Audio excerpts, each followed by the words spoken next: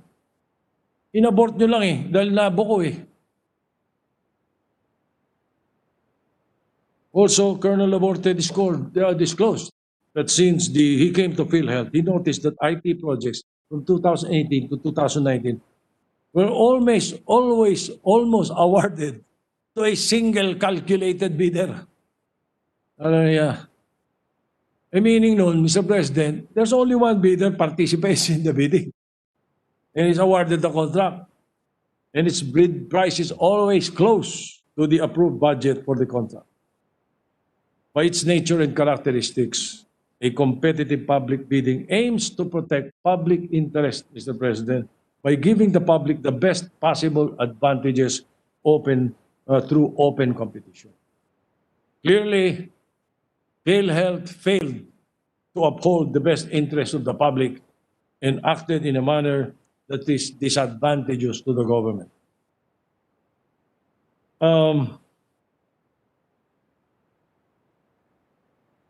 Included already in the committee report are the COA observations and financial statements. I will no longer read it into the records because it's already included in the committee report. And if there are people who are interested in it, they may simply go to the website of COA and it will be found.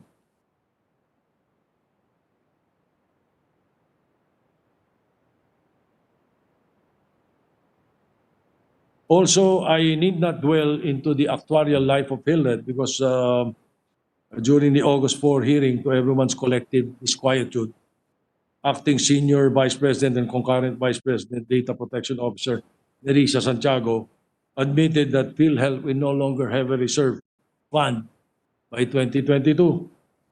To keep it afloat, PhilHealth needs additional subsidy from government. Well, Mr. President, if SVP Santiago's statement was meant to scare the bejesus out of our stupor, it did. Therefore, there is an extremely urgent need for an intensive and extensive review and inspection of the corporation's financial life before it is, as we all will be, gone to the dogs. Just one more item, Mr. President, because all the other points are already in the committee report. This is one of the most important issues. The irregularities of the PhilHealth legal sector. It is stated in Section 17 of Republic Act number 7875 as amended that the PhilHealth has quasi-judicial power in order to carry out its tasks more effectively by conducting investigations or the determination of a question, controversy, complaint, or unresolved grievance brought to its attention and render decisions, orders, or resolutions thereon. As a penalty, PhilHealth may impose a suspension, revocation, or restoration of the accreditation of a healthcare provider or the right to benefits of a member and or impose fines. Now, there is prolonged inaction on pending cases, Mr. President. Based on the submissions of PhilHealth to the committee, for the period of 2000 to 2019, 9 years, there are 7,452 pending cases against healthcare institutions, which involve both fraudulent and non-fraudulent offenses. However, for the same period, only 5,327 was decided on by the agency. This means that for a span of 19 years, only 71% of cases was acted upon relative to cases against healthcare institutions. As regard cases against healthcare professionals for the period of these 19 years, there are 4,792 pending cases in the agency, which comprises 1,968 fraudulent offenses and 2,824 non-fraudulent offenses. However, based on the same document submitted by PhilHealth to the committee, only 45.97% of the pending cases against healthcare professionals was disposed by the agency in a span of 19 years. To scrutinize it further, out of 1,968 fraudulent cases, only 745 was decided upon by Philhealth, which is equivalent to a measly 37.85% of cases disposed. While for the non-fraudulent offenses against healthcare professionals, out of the 2,824 pending cases, only 1,458 cases were decided upon by the agency, which translates to 51.62% case disposable or disposal rate for a period of 19 years. Likewise, during the 18 August 2020 hearing, yours truly, this representation, raised an issue on wholesale amnesty brought to the Phil board or the Philhealth board. It was admitted by the resource person that indeed it was done by the board. But as to the frequency, no clear answer was given. This was how the discussion went. Allow me to read some of the portions of the discussion. The chairperson. Now, I received information that on May 14, Attorney Del Rosario, the Protest and Appeals Review Department of PRIB, under the legal sector headed by Attorney Del Rosario, presented the Philhealth Board the appealed claims for 2011 to 2019 worth 3.9 billion for wholesale amnesty. The Philhealth Board approved the amnesty for the appealed claims with were only worth 668 million. Now, these are the questions. First, since the start of the operations of Philhealth, how many times has the board declared wholesale amnesty? Mr. Del Rosario did not answer. So the chairperson said, perhaps Secretary Duque can answer the original question. How many times has the board acted on wholesale amnesty? You were there for a long time, Secretary Duque, as head, as DOH Secretary, Philhealth. Did you know how many times they declared wholesale amnesty? Secretary Duque, as I have said, Mr. President, I do not have a recollection of how many times we as alleged that there was a wholesale grant of amnesty. But I will look into it, Mr. President, Mr. Senate President, rest assured. Yun ang mga ayaw na ayaw natin nasagot eh, no? Hindi, titignan po namin. Isasubmit namin. Anyway, I said, so you're saying that this is the first time you have been there since 2000 during the time of former President Macapagal-Arroyo? Secretary Duque. If I may, with your permission, Mr. Senate President, I would like to direct that to Corporate Secretary who holds the records, Attorney Jonathan Mangawang. Attorney Mangawang, how many times have you declared nasa? Sagot niya. I came in as Corporate Secretary only 2017. So from 2017 onwards, Mr. President, I can attest that this is the first time that wala tayo nakuha maganda sagot eh, no? Although, this representation has no issue on the fact that the board has exercised the same. What concerns me is the fact that these cases submitted for wholesale amnesty have been pending with the PARD, or Protest and Appeal Review Department, for 9 years. Such failure to act and gross neglect of duty have resulted to the financial prejudice of Philhealth and the healthcare providers, as the case may be. While SVP for Legal Sector Rodolfo De Rosario projects that he is against fraud, it seems that the records prove otherwise, considering that a lot of cases are still pending or enacted upon by the agency. Another topic relative to the irregularities in the Philhealth's legal sector that puzzled this committee is the agency's supreme power. Ito, Mr. President, daig nila Supreme Court. Oh. To modify, if not disregard, the final decisions made by higher courts. But hindi to. During the course of the hearing, the case of Perpetual Soccer Hospital was brought up due to the irregularity done by the Philhealth Board by not executing the decision of the Court of Appeals, which affirmed the earlier decision of the Philhealth Board to impose the 3-month suspension of accreditation of the said hospital and for the payment of 10,000 pesos to Philhealth. The said act is a clear violation of the doctrine of immutability of judgments. Likewise, in so doing, it is as if Philhealth tolerated the fraudulent act of Perpetual Soccer Hospital.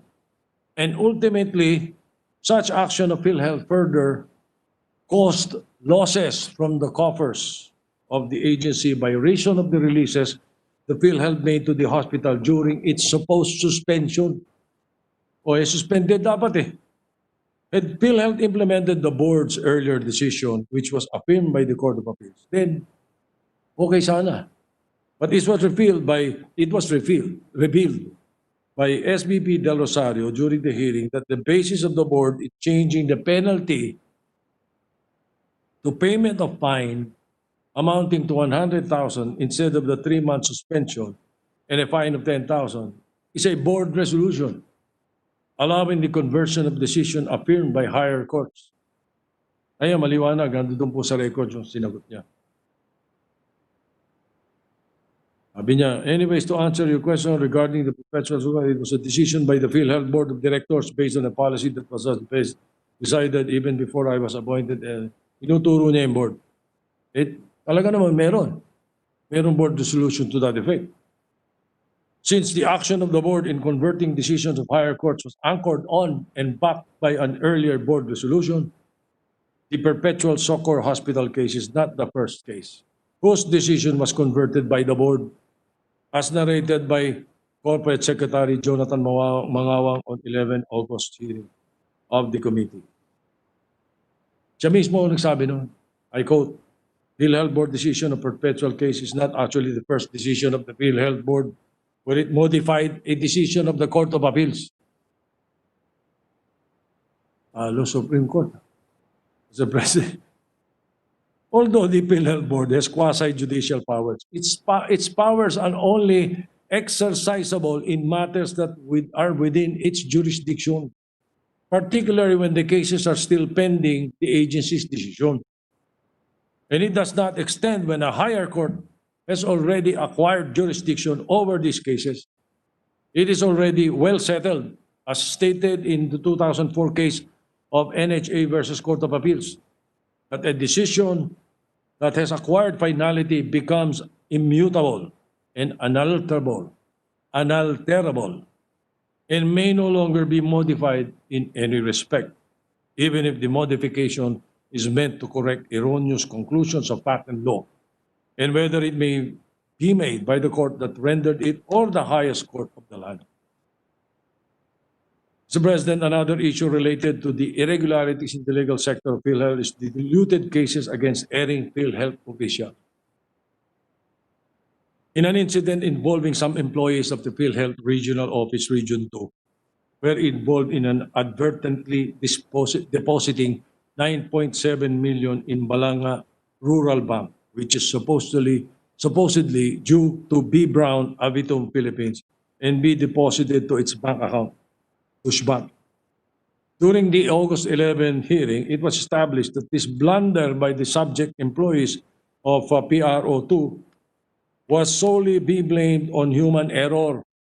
Now, to wit, Ms. Aragona, yes, as far as I can remember, sir, yung Balanga, when it was reported to us, ang naging problema po yata isang pag-select ng bank for the transfer.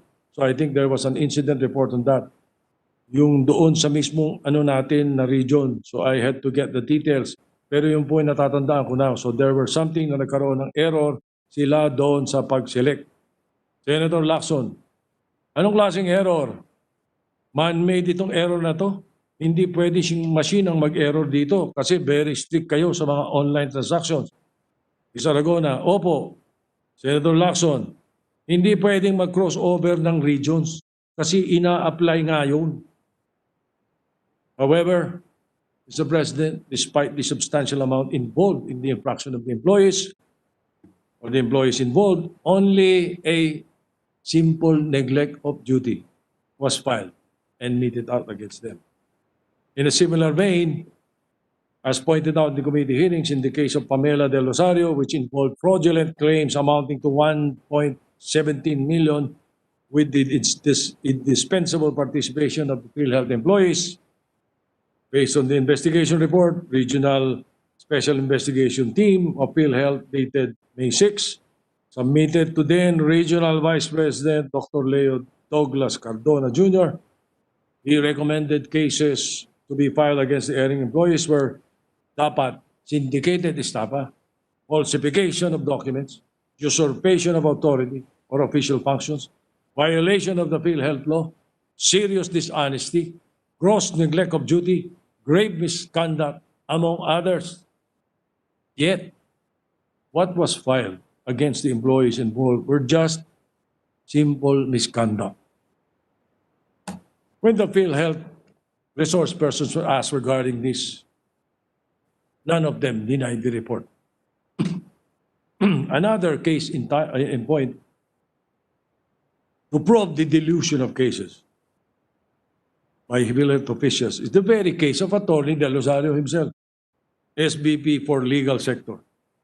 Although the case happened when he was the head of Physical Infrastructure Resource Department, as raised during the August 11 hearing, Attorney Del Rosario was charged together with one senior vice president with an administrative case of budget insertion relative to the construction of Philhealth's corporate center. While the senior vice president was relieved from his office, Attorney Del Rosario was just found guilty of simple neglect of duty and was fined amounting to his 15-day worth salary. E pagkaganyan, Mr. President, mawiwili talaga yung mga katarantaduhan ng mga empleyado. Pagka ganun-ganun lang ginagawa natin. If the internal policy in PhilHealth is really to grant its employee impunity or impose on them penalties that are not commensurate to the violations committed, the committee is not surprised why the performance of the agency is very dismal and deplorable. It could be easily deduced that there is indeed a systemic problem in PhilHealth that has to be immediately remedied, especially that the agency plays a vital role in the delivery of the healthcare services in the country. Which brings me now, Mr. President, to the recommendations of the committee. The Committee of the Whole consolidated in this report all the inputs, particularly the recommendations submitted by the following senators: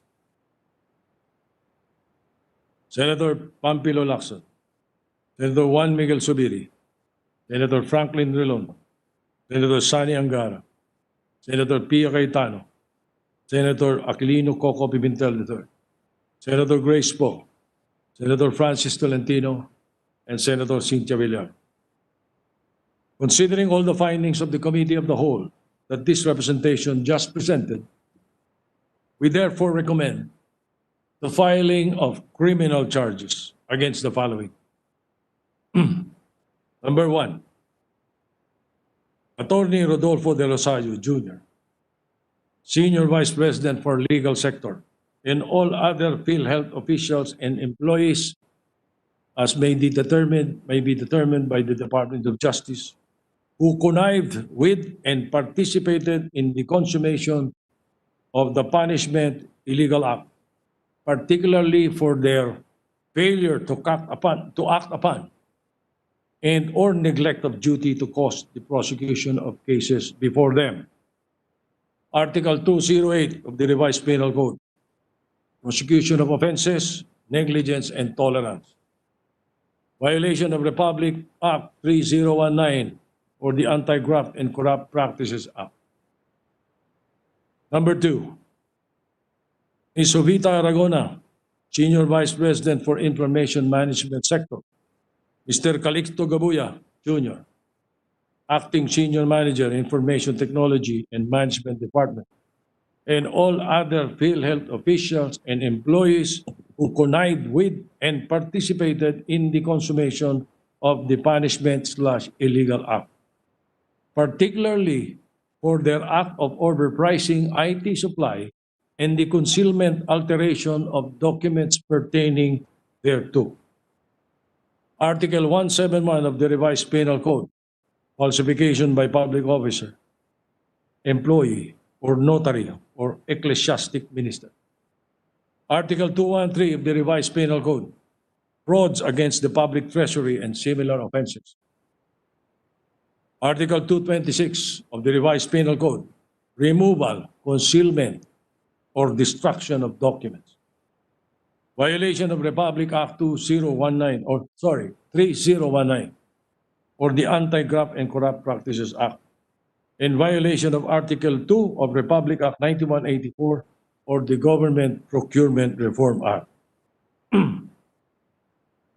Number 3, Secretary Francisco Duque III, Chairman of the Board, Brigadier General Ricardo Morales, former President and CEO, Mr. Arnel de Jesus, Executive Vice President and Chief Operating Officer, Mr. Renato Limsiaco Jr., Senior Vice President for Fund Management Sector, Mr. Israel Francis Pargas, Senior Vice President for Health Finance Policy Sector, and all other Philhealth officials and employees who connived with and participated in the consummation of the punishable illegal act, specifically for their improper and illegal implementation of the IRM, the interim reimbursement mechanism, against its duly authorized purpose under the law, and for their grave abuse of discretion or gross negligence in ascertaining the IRM beneficiary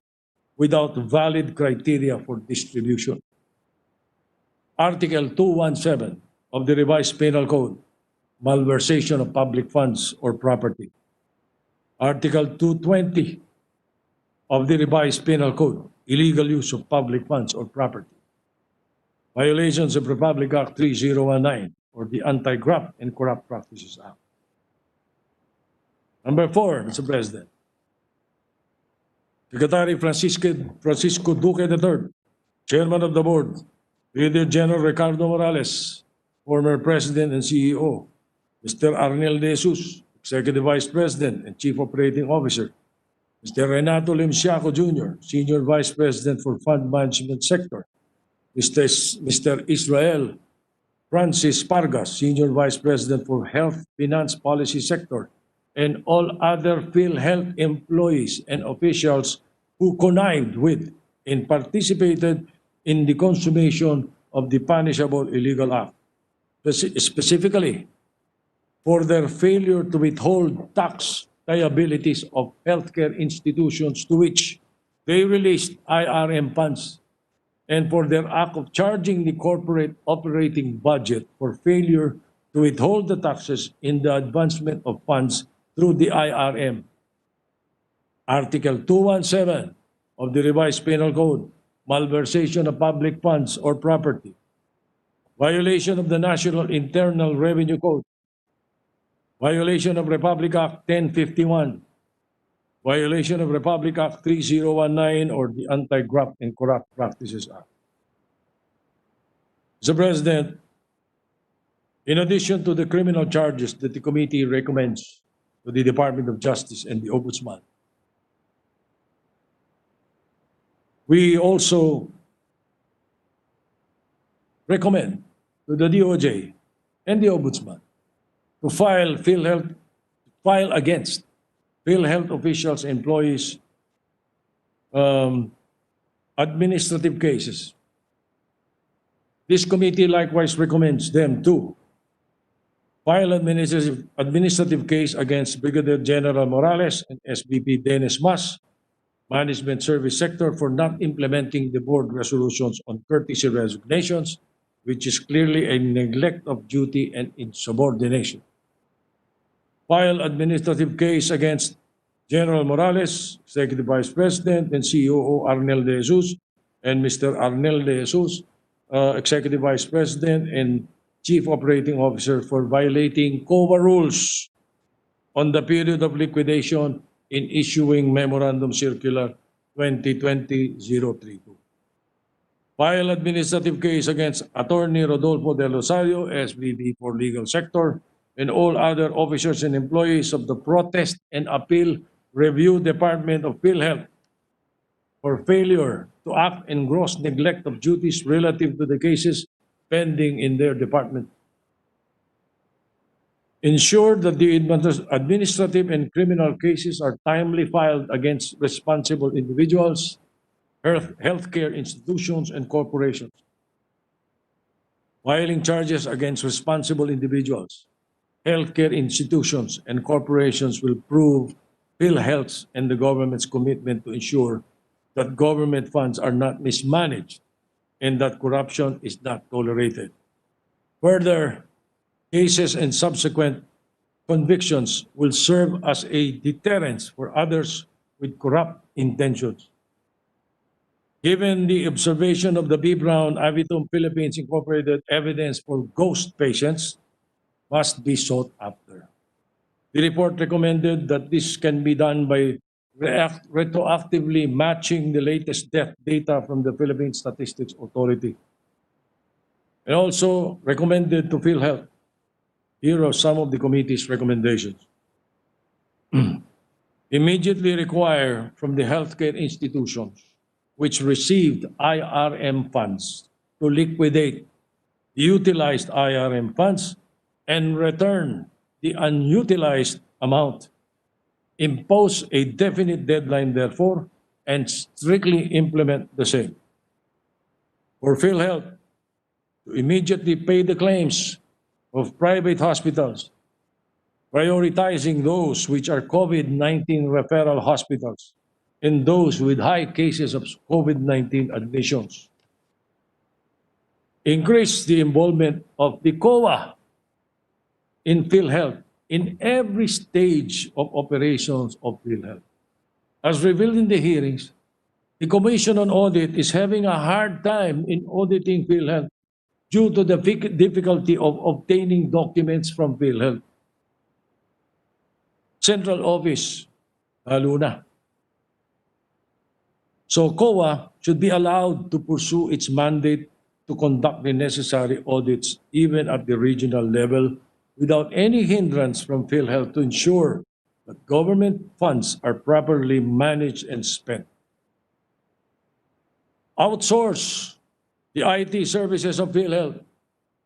PhilHealth should simply outsource to a reputable company the provision of its IT services, which include but not limited to development and provision of a reliable electronic health records and analytics system, specifically for membership data information collection and membership services.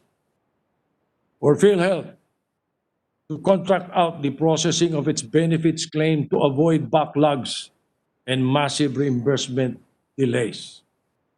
This would simplify the reimbursement process, remove red tape, and address corruption.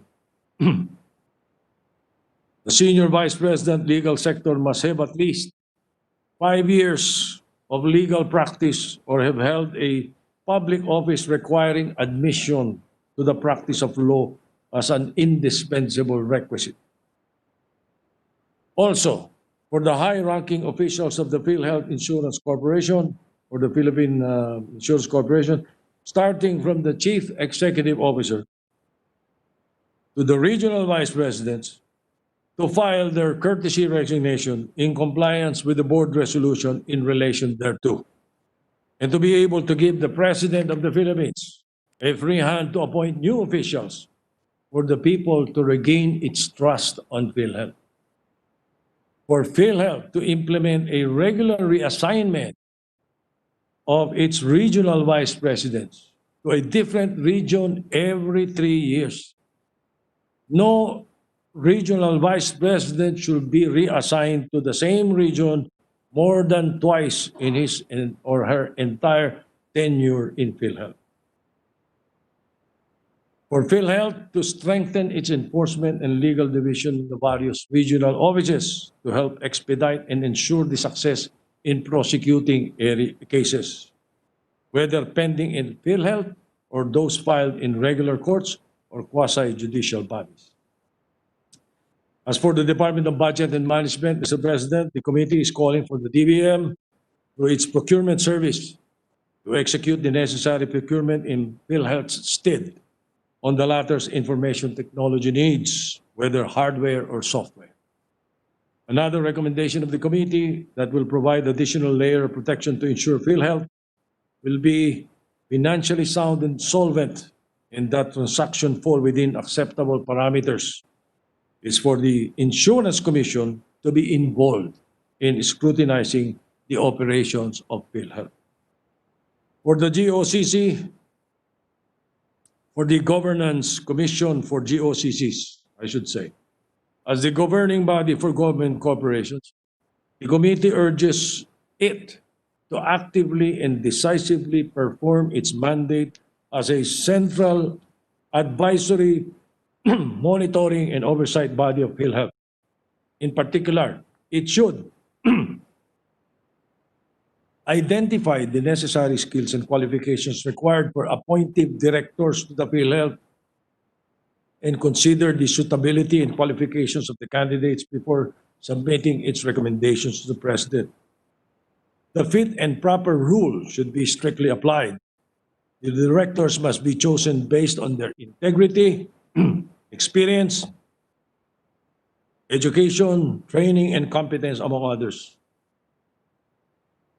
Take a proactive role in evaluating the performance of Philhealth, its directors and officers, and discipline them if necessary. Conduct periodic evaluation and assessment of the performance of the Philhealth. Require reports on the operations and management of the corporation, particularly on the management of its assets and finances as provided. Recommend appropriate measures to improve Philhealth's overall performance and service delivery in accordance with its mandate, based on its most recent performance scorecard. And last, for the GCG, we call on them to conduct a special audit for Philhealth's finances, possibly in the last 5 to 10 years. The committee is likewise seeking the Anti-Money Laundering Council for it to immediately investigate and determine whether the bank accounts of those Philhealth officials and private entities that have been implicated in the malversation of Philhealth funds fall within the category of the so-called suspicious accounts. And also, Mr. President, for the various Senate committees, the Committee of the Whole has provided for a number of recommendations that are contained in this report that we expect could be timely acted upon. In closing, Mr. President, our country is in dire straits. Gross domestic product shrunk 16.5% from a year ago, according to the National Statistics Agency, the worst reading in a data series going back to 1981, and that is a fact. The pressure on government finances becomes even greater as we try to implement the Universal Health Care Act, which aims to cover all of us. Philhealth is in a deep hole as well. How deep, we are not certain yet, unless we discover the real state of Philhealth finances. We will never know. And that lack of knowledge is something all of us can ill afford to have. High unemployment caused primarily by the closing of businesses due to COVID-19 will result in fewer individuals from whom Philhealth can exact premiums. That is another blow to Philhealth, Mr. President. As if that is not bad enough, Philhealth is hemorrhaging because of inefficient running of the corporation, compounded by corrupt practices inside. Fortunately for us, the latter two causes are preventable and can be solved by us. We must thus exert our utmost authority and vigilance to rid Philhealth of undesirables and punish to the fullest extent of the law criminals Less than this we cannot allow. Our suffering people deserve nothing less. Mr. President, public service demands total honesty from its public officials and employees. And may I add, using the classic admonition by the ancient Romans, they must not only be pure and honest, but also perceived to be pure and honest, like Caesar's wife. Thank you. Good afternoon, my dear colleagues, ladies and gentlemen.